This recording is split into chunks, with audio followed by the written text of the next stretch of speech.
Hello and welcome to episode 135 of Riding in the Weeds. This week we are concluding our Start Where You Are coaching series. This is week 8. What we've been doing, if you haven't been listening, is we've been going through the steps of starting where you are to create change in your life. And if you want to go back and listen, each episode has been like a coaching call with some information and some actions that you can take. And then the following week has kind of just been a chat about where you might be feeling and how energetically that could be landing, and just some help to keep you going, right? Because change is an ongoing process. You know, evolution over a lifetime is really what we want to be going for as humans. It's not about once and done, right? It's a constant cumulative change. And the hardest part about it is that we want it now. We want it done, set, forget, and then move on. I'm going to go to the gym for a month, and then I'm going to be skinny and strong, and then I'll go back to eating whatever it was I was eating, and it'll all be good, right? I did it once, no big deal. As we all know, life doesn't work like that. So today we are talking about the integration and the next step, and the idea that this is who I am now, okay? So our weekly focus is turning that action into an identity. And this has so many pieces to it. So we're just going to dig through the pieces, and then we've got a follow-up planned for next week as well. So it's kind of like a two-part. So before we go any further, I'm just going to introduce us. If you haven't been here before, welcome, welcome, welcome. Thank you for joining us. And I really hope you enjoy this. If this episode lands, please share it with somebody. Give us a comment. We'd love to know what you've been working on and where you're at and how it's landing, and all of the things. I'm Natasha Lockie, and I am all about helping you get out of your own way. So if that is the tech stack that you need, if that is just talking through your ideas so you can see your result and where you want to be. Right now, I'm working with businesses to help them with their website, their social media, outreach, all of that stuff. So if you need a little bit of assistance so that you can stay in your genius zone, I am here to help. Book a call. It's free, 15 minutes, meetwithtash.com, and we can chat about where you're wanting to go, what you're wanting to achieve, and see if I can help you get there. And I'm joined by my co-host, Jenny Brandon, who's going to introduce herself. Yeah, I am Jenny Brandon. I'm an animal communicator and energy healer for animals and their people too. If you are finding yourself struggling with your pets or concerned about their behavior or emotional challenges, that is a great reason to have a session together, and we can help get you guys back on the same page and back to better harmony together. Okay, so our focus is turning action into identity. And the daily action this week is about completing or closing the loop on the original action that you started with 4 weeks ago. And we've gone through this process of integration. It's about becoming the person that you want to be. It's about setting those goals. It's about stepping into the future version of yourself, seeing where you want to be, then making a list of the actions that it's going to take for you to get from where you are right now to where you want to be. And then you're going to want to take small steps over time. And when we say small steps, we say like micro steps, right? If you're wanting to do a certain thing, sometimes the first step might actually be cleaning out your office, but the first step of cleaning out the office could have a whole lot of micro steps that go with it. And the thing that we really do really well as humans is we make that first action too big. And when we make the first action too big, then the immediate thing we run up against is resistance. And so when we're wanting to be dealing with that resistance, the idea is knowing what the resistance is going to be, planning for it, and actually having a plan to overcome the resistance. And so this is a process that you just cycle through over and over again. What's that future vision? What are the actions I need to take in order to get there? What are the small steps that I can take piece by piece? And just over time, repeating this is going to get you to where we're going to talk about right now. And getting to a place where you can trust yourself to do the thing that you say you're going to be. And it doesn't have to be pretty. It can be really messy. And it also needs to be really intuitive. And in a way that we're not beating ourselves up about things when they don't quite go as planned. Because when we trust ourselves, we're stepped into the future version of ourselves, a little blip is not going to throw everything off, right?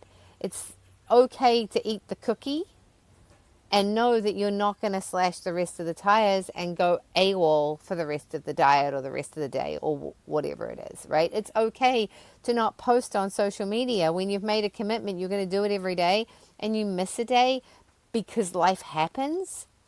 It's okay. You can know that you're just going to get back on it the next day, right? And so once we have that trust in ourselves, that enables us to roll with the punches. So the final step is really turning that action into an identity, which means that you can trust that you will keep going in that space.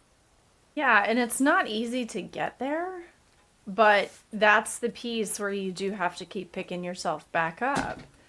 And when you run into too many bumps in the road in a row, that's when it's time to take a look at that step and figure out, okay, am I trying to take a step that's too big? Because maybe what's happening is my steps and my goals are a little bit too large for my situation at the moment. Because sometimes our lives present hurdles that we have to work around anyway, right? It's been hard for us to get to the gym over the winter. That's been challenging. So you know what we started doing is, now that the weather's beginning to get a little bit better, we're now walking again in the evenings. So if we can't get to the gym for whatever reason, we can take the 20 minutes and walk up and down our street instead of getting to the gym. So we've made the action smaller again. But we already know we can trust ourselves to do it because we did it all last summer and we were able to be there. So giving yourself some grace to be able to adjust the plan a little bit doesn't change your identity, but it keeps you moving in the direction that you want to go in. Yeah, absolutely. And I think there's a point as well that you get to where you've been doing something for a while and you get these wins and you're like, woohoo, I did it. And then you're like, ugh, and you fall flat. And then you get another win. And what's funny is that it can happen. You're celebrating and the next minute you're down in the dumps, because as soon as you start to put your eyes on something, you're getting on the roller coaster. If you have no plan and you have no goals and you don't really expect anything of yourself, then you can stay at a nice consistent nothingness. But as soon as you make a plan for yourself, then you start to have these ups and downs as your nervous system, as your ego fights for its existence, right? There's like this, yeah, but especially if you've been in that space of, I suck, I'm a failure, I don't do anything. That's a comfortable place to be. You don't have to make any excuses for why you failed. If you just are like, I didn't try, so it's fine. You know, I didn't invite anyone to my birthday party, no one came, so that's all good. But when you step out and you invite people to the birthday party and no one comes, now you've got to deal with those feelings and all the things that come up. Or, I mean, God forbid, people actually turn up, and then you've got to deal with the other stuff that comes up because you got to plan for the party, and then you got the social anxiety that comes afterwards because you might have said the wrong thing or the party wasn't good enough. But we can't move unless we start to take these risks. And so when we move through this process, there's growing pains and things are going to be a challenge. And I felt that this morning at the gym. I'm like, you know, I don't think I'm getting anywhere. I think I suck at this. I felt like everybody was looking at me going, she doesn't have any idea what she's doing. I mean, really, that was me feeling like I didn't have any idea what I was doing. I just felt like it was easier to project it onto everybody else instead of face up to the fact that that's an internal. I said to my husband, he's just like, why are you so worried about what everyone else thinks? And I'm like, because it's easier than worrying about what I'm thinking of myself. I was just trying to externalize my internal feelings that was super uncomfortable. Actually, it was funny. I was listening to our podcast and because it's Wednesday morning. And so I listened to this week's podcast, and then it stopped. And I didn't even notice that I had nothing going on. I had my earphone in, and I was just so in my own head that I didn't even know that I didn't have the podcast running anymore. I was listening to the internal monologue of blah that was going on. And this is where that identity and that trust becomes really important. Because I am someone who goes to the gym. I am someone that takes my health seriously. That is who I am now. Now, if I don't feel like I'm getting the results, I either push through and I keep going, or I look at ways to change. One thing I have been adding is a 15-minute workout at the end, and then also on my days off. The other thing I wanted to talk about this week, though, is I got a migraine on Monday. I got a migraine on Monday because it was tough for me to go to the gym. The workout was hard. And then I doubled up with a cardio workout that was 1 to 12 and then 12 to 1. And it was box jumps and then push-ups. So it started at 1 box jump, 1 push-up, and then it went up to 12 box jumps, 12 push-ups, and then back down again. I'm already feeling a little tired. I should have done the Pilates option that I could have done, but no, I was like, no, I got to go hard, want results. And then went straight into work, didn't take enough breaks during the day, started getting a headache, was invited to pickleball, 3 o'clock in the afternoon. It's hot. We go play like 2 hours of pickleball with a migraine. By the time I got home, I was so sick, slept through the migraine. Somewhere in the middle of the night, all the mosquitoes came in. So I was getting eaten by mosquitoes. Couldn't sleep. Too hot. Yesterday was like walking through mud. So I didn't work out at all. And I had to really be like, that's okay, because you went too hard on Monday. And then I contemplated not going this morning. I was like, no, I'll go. And so, of course, I'm feeling a little bit blur because I really didn't have a lot in me, but I showed up because I do. And the very end of my workout, the last exercise that I was doing, I've been struggling to do this one because of my shoulders. It's a cable pull down. And if I go heavier weight, my form was terrible. So I bopped down a weight. So I didn't really feel like I was doing anything. And I was like, I'll try it back up at that higher weight. And it felt easier. And there's this little voice screaming to me in the back of my head, like, you're getting somewhere. Notice how easy this is. Something's shifting. And the rest of my brain's like, you suck. Yeah, but look how long it took us to get here, right? It wasn't even that. It was like really voice. That nasty little voice, right? And this is what we are constantly working with. And so the next piece of this I want to talk to, but I'll give Jenny a little moment to talk before I finish up my little spiel. I think we find that edge when we go over it, right? And I think we have to expect that at some point we're going to push ourselves over the edge and then recognize, oh, whoops, I can't do that way. But that doesn't mean that we fall completely off the wagon and give up everything, throw the proverbial baby out with the bathwater at that point, because we don't need to. We just found an edge, and we need to come back to those small steps again to figure out, okay, what is reasonable when I feel like that? How do I adjust when I have that kind of a day? When I am not feeling well already, what do I need to do? Maybe just showing up and riding a bike in the gym or being on the treadmill for a little while. Maybe that's all that happens that day instead. Maybe it's just a lightweight workout rather than high intensity. The adjusting of the sails is the part that helps keep you in that habit, that helps keep that identity rock solid. Because if we don't adjust and we try and force ourselves through it, that's when we hit the wall and then we fall off completely and then we don't pick it back up again. So learning to make those adjustments, I think the only way you find them is by going a little too far.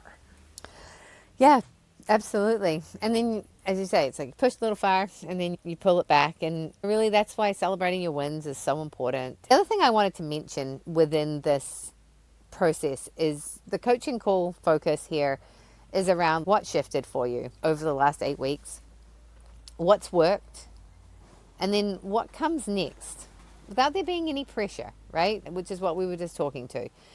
And so one of the things that I really noticed has shifted for me has been, it started out with going to the gym. And I have a friend and she's like, well, we'll go early. And I'm like, okay. So over the summer, I'd been getting up at 7 o'clock to work out before work.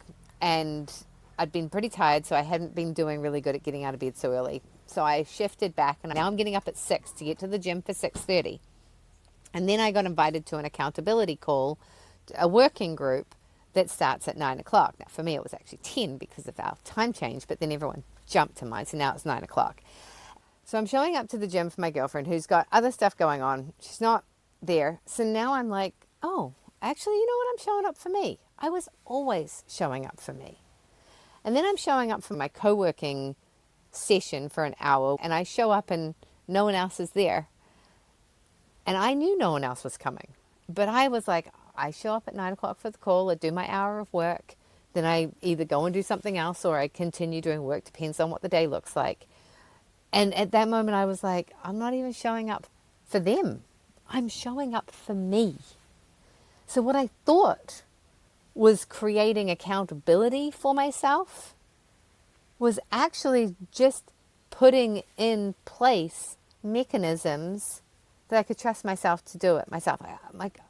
It was never about anybody else. So what shifted for me in that space was I trust myself to show up when I say I'm going to show up. And I also realized that, again, it was never about anybody else. It was always about me.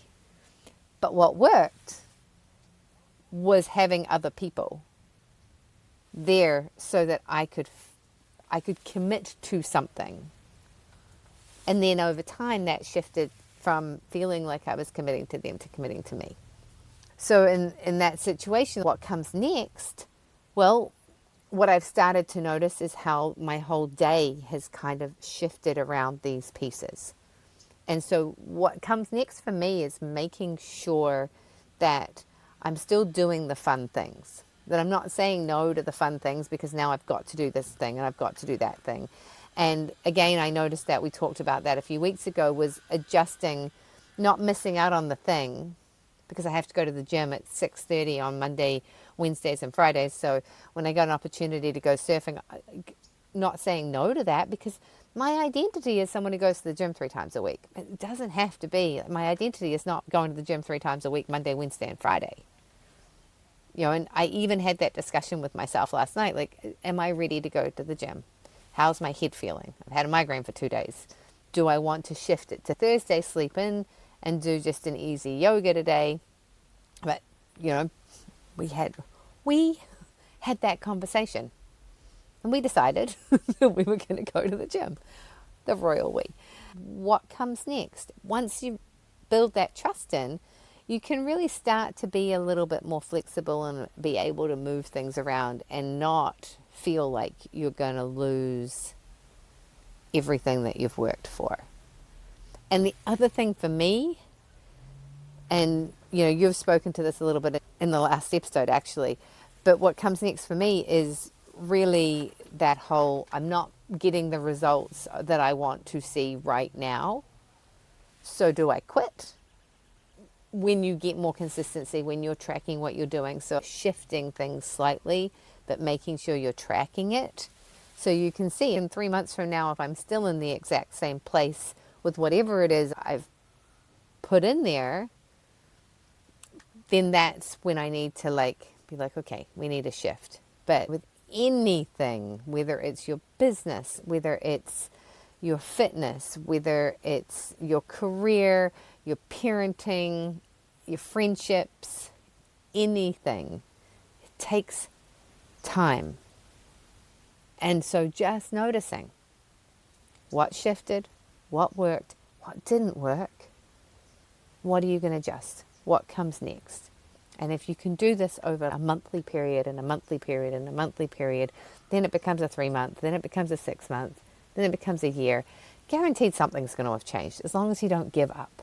I think the key here is recognizing that in the beginning, when we're building that identity, like this whole month plus of this support, part of why we need that support in the beginning is because it does feel hard. It takes more bandwidth, whether that's physical or mental, emotional, or all of the above.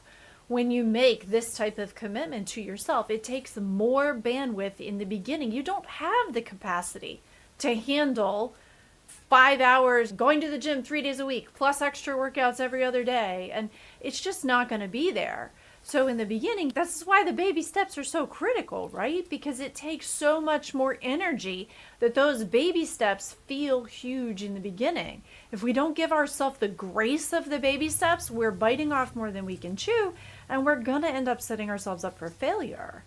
And so once we get through that time period, that initial awareness period, where we have to think about every single trip to the gym, or every single time we need to sit down at the computer to do our work, or every single time we need to go exercise the horse or take care of the chores or whatever it is, eventually that gets easier and easier, and it takes up less bandwidth in our system. And that's when the trust develops, and that's when we can start to make those little adjustments and go, you know what, maybe the gym tomorrow would be better than the gym today, but I'm still going to hit 3 days a week.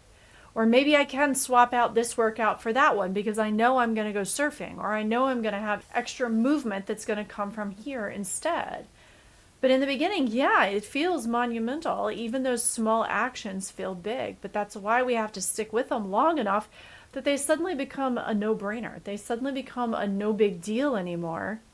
If you had sat down and tried to go to the gym 3 days a week, have your co-working sessions 5 days a week, and then go surfing 2 more days a week, and then go play pickleball and do yoga and all that, you can't set yourself up like that. That is way too much to do in the beginning. And so we just have to start with the small tasks and start with a few of them and then begin layering, right? That's where the layering process comes in. Okay, I have this habit. It's pretty solid. I'm where I want to be with beginning to be able to do this consistently. Let's make a shift. Let's up the ante on it. Let's make it harder. Let's pick another thing to add to the list to do. And then you just keep building. And that's when you suddenly realize that you've got an empire built around you exactly the way you want it. But it doesn't all come at once, and it only comes through those tiny steps at a time. That'd be like trying to get a PhD before you've ever had a year in college.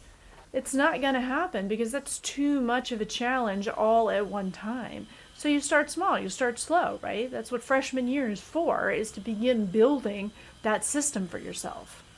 Yeah, and I think just on that whole building thing too, one of the other pieces that's been coming up for me this week has been the idea of making the changes. And one of my examples was I used to finish my biking, like I'd be doing summer camps with the kids, and I'd get through a day and I'd be like, oh, a glass of wine, some snacks. It's like, that's what I want to do with my evening, just chill out. And so on my way home, I would stop at the liquor store, grab myself a bottle of wine. I'd go to the grocery store, grab myself some snacks. I'd get home, drink my wine, have my snacks, and then the next day I would do the same thing. Generally, I wasn't drinking a bottle of wine a night, but there was this pattern. Of course, if I had the bottle of wine, so then I finished it the next night type thing. And I started noticing that I was taking something that was awesome. I was spending all day on my bicycle, and I felt really good about it. And I needed to have a glass of wine to chill out at the end of the day. And so one day I'm like, and what we're going to do is we're going to go home first. I have a shower. I'm going to unpack, check in with Ian, and then when I've done all that, I'll go back down to the liquor store. I'll grab my bottle of wine and grab anything we might need for dinner. Obviously, I could call him, but the process was drive past the stores, and then I'd get home and I'd decompress, and I knew once I got home I wouldn't want to go out again. So then the chances of me going back to the store to get chocolate and wine were like 10%. Absolutely, some days I did it. But instead of me saying, no, I'm not doing that tonight, I just said, we'll come back. And the same thing when I was trying to throw out a bunch of clothes. and I couldn't get rid of them. So instead I put all the ones that I wasn't wearing into a box and stuffed it in the back of the closet. And I was like, if I don't miss these in 6 months or a year or whatever, then I'll get rid of them. And so then when we moved out and we were moving into the motorhome, half of my clothes were in a bucket. And so like 90% of those, as I was going through it, there were a couple of pieces like, oh, I'd forgotten I had this. I was looking for it. But anything that didn't, and then I was like, well, I forgot I had these and I don't want this anymore. But it was like that small step. I couldn't take myself, it wasn't like, I'm going to quit drinking. I'm never drinking wine after I bike again. Like that was too much. I couldn't handle that. So I fooled myself. I used to do it when I was swimming as well. Yeah, we'll stop on this one. Yeah, you know what? Let's just do one more. We'll just do one more. And my brain's like, okay. Sometimes that's what we have to do, right? It's okay to kind of lie to yourself a little bit because the ego fights back. The habits fight back. And so as you are learning to trust yourself and as you are shifting these things, there's some tricks you can use. Don't push too hard, too fast, and allow the process to happen in a natural way. So to recap with all of that, this week I really want you to think about the action that's becoming your identity. And I want you to think about how you can close the loop on that original thing that you set out to do and start to open the loop on the next thing, right? Moving in to the next part of the process. For me, it's like solidly 3 times a week. Now I'm moving into being able to consistently bring that next little bit of exercise. And I've gone through this process so many times in my life. This isn't the first rodeo, and that's okay because life changes, right? And then what do I trust about myself now that I didn't trust about myself before? And then again, what shifted, what worked, and what comes next? And if we can just follow this blueprint, we can keep moving, we can keep shifting, we can keep making a difference. And it is all about starting where you are. And, next week, you're somewhere else. So now you're going to start where you are from that place and move forward again. And it just keeps on happening. Evolution over a lifetime. Yeah. I think the last little bit that I'd like to leave everybody with is this is very much how you have to work with an animal when they're not comfortable or not confident. So basically, you're just training yourself. You're training your own self to be able to handle those situations. And sometimes you got to come at them kind of sideways. Like you said, oh, we're not going to go to the store right now. We're going to go to the store later. That's like approaching the pet sideways, right? That's kind of coming in, and instead of approaching head on and trying to tackle the task, you're like, well, what if I walk beside you instead of in front of you? How does that feel? And it can dramatically change the results for our animals, and it changes the results for ourselves. So if you already know how to do this with your animals a little bit, just apply it to yourself and you will respond very much in the same way. And that's how you get places that you want to go when you're having trouble. Yeah, I love it. All right, so we're going to wrap this up. We would love to hear from you. Any comments? If this is helpful, please share it with somebody and, pass it on. If it's not helpful, share it with us. We would just love to hear from you because we do this every week and we do it to make an impact. And if we're making an impact for you, we would really like to hear what kind of impact it helped you with. And I totally listen to podcasts every week and never make comments. So all good, no judgment, but it does matter. So if you want to comment, we'd love to hear from you. I am Natasha Lockie, as I said before, life mountain bike performance coach, and I'm all about helping you get out of your own way. So if you are struggling with anything that is in your way to get you to where you want to go and would like a little bit of help, book a call with me, meetwithtash.com. You can also find me on Facebook, Natasha Lockie, on LinkedIn, Natasha Lockie, and I have an Instagram at bettygohard.com. Yeah, I am Jenny Brandon. I'm an animal communicator and energy healer for animals and their people too. If you find yourself struggling with your pet's behavior or emotional challenges, whatever it is that you'd like to get a little bit of a better handle on, or if you just want to know more about life from your pet's perspective, that's a great reason to have a session together. You can find me on the web at soulpetconnections.com and on Substack, Instagram, Facebook, and YouTube under the same handles. So we appreciate you hanging on through this wild ride through the weeds, and we look forward to seeing you next time. Thanks, everyone. Have an amazing week.